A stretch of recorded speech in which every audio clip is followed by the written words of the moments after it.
Hello बच्चों, good morning बच्चों। Welcome to my YouTube channel. मैं मनोज चौहान। बच्चों, अपने को दे रखा है AIT JEE का 2006 का सवाल नंबर 7। अपने पास है f double dash is equal to दे रखा है अपने को minus F X, G X दे रखा है f डैश, कैपिटल F दे रखा है अपने को एफ एक्स बाई 2 का square plus G X by 2 का स्क्वायर। गिवन दैट 5 पर वैल्यू 5 है कैपिटल F का, यानी कि इस फंक्शन का वैल्यू। ठीक है, f ऑफ 10 अपने को बताना है। तो बच्चों यहाँ पर अगर अपन देखें और आपको फिजिक्स काफ़ी अच्छा अगर पसंद है तो ऐसा हो नहीं सकता कि आप इसे टकराए नहीं होगे। तो f double dash is equal to minus F है ना, ये अपन ने क्या कहते हैं उसको, ग्रेविटेशन में पढ़ा है मेरे ख्याल से, है ना। ग्रेविटेशन जो अपना मीन पोजीशन की तरफ जो टेंड करता है, इस तरह का जो मोशन है, ठीक है, मीन पोजीशन की तरफ। मैं तो काफ़ी कुछ भूल गया हूँ फिजिक्स के अंदर। तो उसमें क्या आता है, इस तरह का इक्वेशन बनता है। तो आंसर आता है इसका a sine x plus omega T, आप क्या लेते हो, थीटा प्लस ओमेगा टी लेते हो, जो भी है, ठीक है। पर इस तरह के जो सॉल्यूशन है f double dash is equal to minus F है ना, तो इसका आंसर इन जनरल ये बनता है a sine x plus b cos x. Physics में आपका जो ग्रेविटेशन है उसके अंदर ये आपका काम आता है। ठीक है, नेक्स्ट अपन आगे बढ़ते हैं। तो ये थॉट आया, तो अपने को थॉट तो यही है कि भी ये अपने को कुछ डिफरेंशियल इक्वेशन जैसे दे रखा है जिसको अपने को इंटीग्रेट करने की चेष्टा करनी है।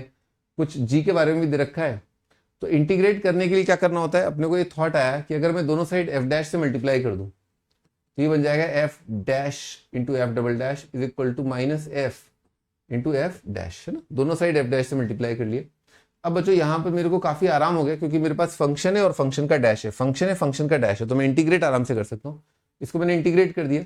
इंटीग्रेट करने के लिए क्या किया कि भाई अगर मान लो एफ डैश है उसका डेरिवेटिव है तो वाई डी वाई बन रहा है ना, तो आपको पता है वाई डी वाई का इंटीग्रेशन कितना जाएगा, वाई स्क्वायर बाई 2, यानी कि एफ डैश का स्क्वायर बाई 2, और उधर माइनस वाले को इधर आके प्लस ले लिया, कितना जाएगा एफ का स्क्वायर बाई 2, और बच्चों कांस्टेंट ऑफ इंटीग्रेशन, ठीक है, is equal to constant of integration.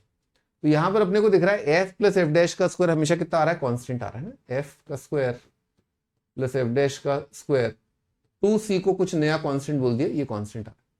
तो भाई यहां पर दिख ही रहा है कि भाई एफ यहां पर x की जगह x बाई 2 भी कर सकते हो आप, ये तो हमेशा सत्य है ना। एफ एक्स बाई 2 का square plus G X by 2 का स्क्वायर, चाहे x रखो चाहे x बाई 2 रखो, कोई फर्क नहीं पड़ता। किसी भी रियल x के लिए ये एक आइडेंटिटी जैसा बन गया ना आपका।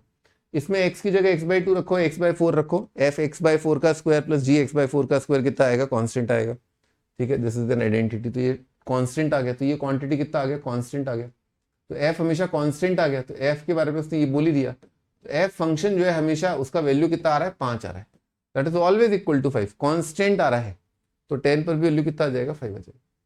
आई थिंक ये ठीक ठाक तरीका है ना, इंटीग्रेट करना था, ये इंपॉर्टेंट स्टेप था। इसमें काफी फंडू स्टेप ये था कि एफ डैश से मल्टीप्लाई करके इंटीग्रेट करना। वाई डी वाई तो सबको दिख जाएगा, ठीक है जी, ओके बाय।